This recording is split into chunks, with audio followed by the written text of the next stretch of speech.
Hello everyone, I'm Kat, welcome to my channel, and welcome to today's super quick video, hopefully, that is just going to be going over my August TBR. So this will be coming to you, I think honestly, like almost midway through the month, so sorry about that. But we do have quite a few books to talk about, and I just kind of messed up my filming schedule and getting everything done.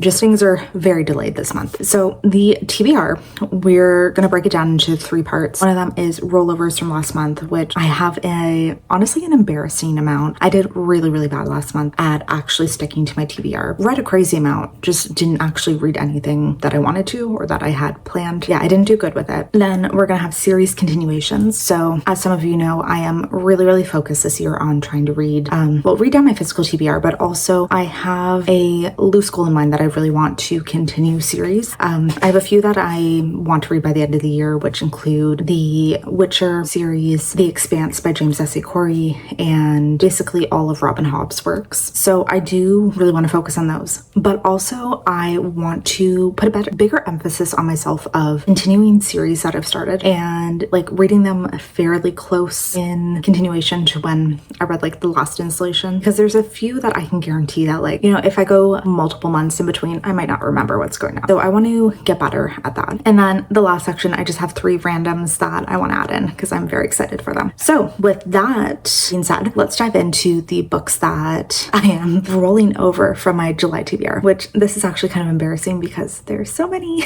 So first off, Dune Messiah. This is the sequel to Dune, you know, the very classic sci-fi novel. And this is just a short, like 300-page book that is really reiterating the point of Dune, which from what I understand, this is one that a lot of people didn't fully get the point of Dune, where it's saying that having a Messiah religious figure is not necessarily good for the people. So this is just very much reiterating that and continuing the story of Paul Atreides. He is worshipped as a religious icon, and he's dealing with a lot of political maneuvering and enemies who are trying to take him down. Really excited. I gave Dune 5 stars. I'm really anticipating that this will probably be 5 as well.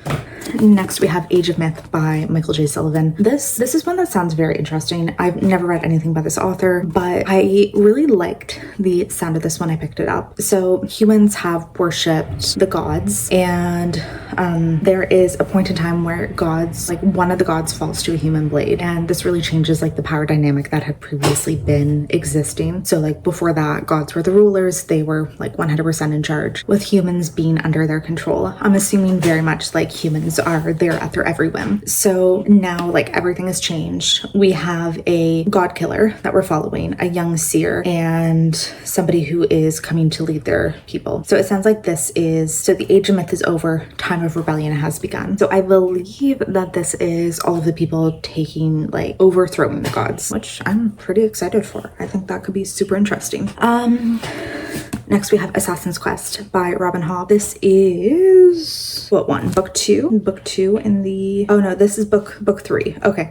I was like, I've already read book 2. So I was a little confused for a second about why I actually had pulled this from my TBR. This is book 3 in the Farseer trilogy. It is book 3 in Fitz's first story. He is a royal assassin. He is a bastard of the royal line, and as kind of a way to give him a position while he's also not like potentially going to be dangerous for the royal family, they give him basically bring him in as an assassin, and he is trained to, you know, work for the king, do all of his dirty work. And a lot of things happened in the last one that are really like wildly changed up this entire world. So this is going to be super, like, I think painful, but super exciting to see kind of where things go, because yeah, things went insane in the last book that I read, which was book 2. So I'm really ridiculously excited for this one. And yeah, then I'll be 3 books into the Farseer world, or the realm of the Elderling. I forget what it's called, but there's like 12 books in this world that I want to read this year. So we're continuing on with that.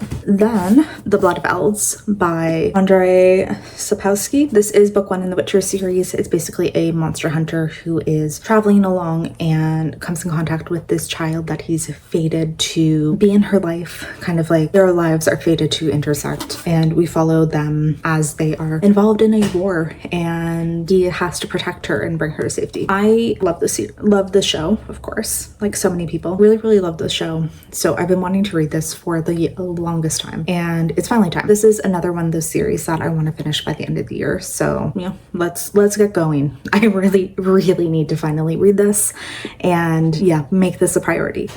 And then the final rollover, that's kind of embarrassing.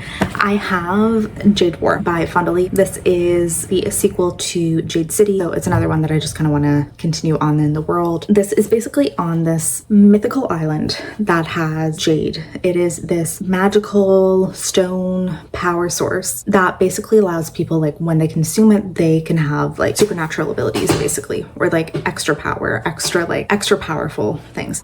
We are following two of the like main clans who control this jade and them vying for power, them like on the verge of a war, them just constantly struggling against each other and fighting. And I really enjoyed book one. I do have to say, I gave it 4 stars, really enjoyed it. And this is one of those series that I just want to really focus on reading in quick succession, because I think that there are so many characters and stuff that I could very quickly forget like who everyone is and what their role in the family is. So those are my rollovers. Now, just a few series continuations that I want to work on. So I do want to start the next series within the Robin Hobb realm of the Elderlings world. So the next one in like recommended reading order is the Live Ship Traders series. So I want to read book 1 in that, which is Ship of Magic. I don't really know how this necessarily fits in within the world, but apparently there's these like ships. I don't know if they're like animated, if they have thoughts. Like there seems like there's something like the ships are alive in some way, and we follow people like families who live on these ships. They're traders, they're fighters, whatever. I've heard a lot of people say they prefer this series to the rest of the world, so I'm curious. It seems like it's either you're really big on this series or you're big on the rest of them, so we'll see. Next,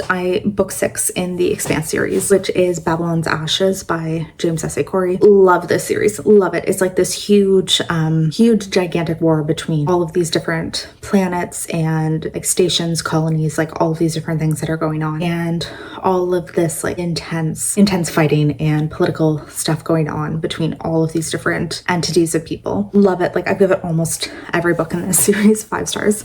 So of course want to continue on in it. And the last one, book 5, ended in a crazy spot. So I'm really excited to see like where this one goes from there. Then also I want to read The Dragon Republic by R.F. Kuang. So this is the sequel to The Poppy War, which one that I read a few months ago. I give it 5 stars. One of my favorite books of the year so far. And I really just want to continue on in this series, see what happens with the rest of it. I think R.F. Kuang's going to be very quickly become one of my favorite authors. Like everything I've read from her, I've given 5 stars, and it's been like my tops of the years. But really excited to keep going with this one. It's this like kind of like Imperial China type of world, but we're following a main character. She is a peasant girl who gets accepted to this Imperial Academy for like the best of the best. And we're following her journey as she kind of finds her place in this war that is about to go on. So those are series continuations, and now just my 3 random other little ones. First off, The Sky on Fire by Jen Lyons. This is her newest release. So she had previously written, I think the series is called A Chorus of Dragons, and the first book in that one is called A Rune of Kings. I loved the first book in this series. I almost gave it 5 stars. It was like 4.5, 4.75, like so close to 5 for me. But the rest of the series has significantly fallen flat, where I've read 3 books in it. The like second and third were like almost 2 stars. They were like 2.5 stars for me. And it makes me very curious to continue on in this world, or not in, but continue on in her works, because I don't know if I like her writing. I think I do. I think it's just the writing style of, well, more of the narrative style of A Chorus of Dragons just didn't follow through the way that I was hoping to. And there were several characters that I just really didn't care about who became very central to the plot we were following. But I'm very excited to see like what I think of her writing outside of this world. And this one, it's about dragons. So dragons, there's a dragon on a cover. I'm excited for that. I don't really know too much else about what this book is actually about, but it is dragons. Need I say more? Then we have The Bright Sword by Leif Grossman. So he is the author of The Magicians, which I did read 10-ish years ago. Really enjoyed it at the time, but to be honest, my reading tastes have changed since then. So like, don't know how I'm gonna go into this one, but this is a reimagining of the King Arthur legend. So I'm excited about that. Like it's saying it's like a legend for the new millennium. So I don't know if that means it's going to be placed in current time. If it's historical, I don't love my historical fantasy. So if it's historical, it might be a little iffy, but I'm really excited to give this author another try. See what I think of his writing now compared to what it was 10 years ago for me. And yeah, I'm really excited to get to this.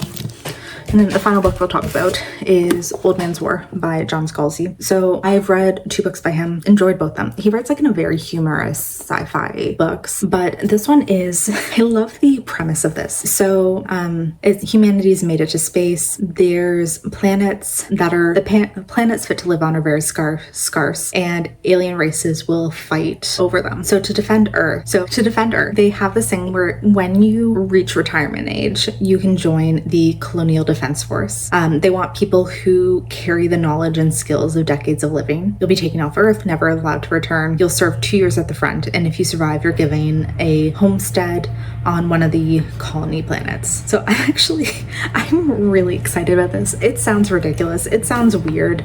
I'm kind of imagining a bunch of cranky old men fighting, and I'm into it. So I'm really excited to get to this one. And there you have it. Those are the books I want to read for the August. Quite a few, like all of these are sci-fi or fantasy, so quite a few heavier books to read. But I'm excited, really ready to get to these. And if you haven't already, would love if you would subscribe, would love if you would join the channel and come watch some more videos. So hopefully I will see you in something soon, and thank you very much for watching today. Bye.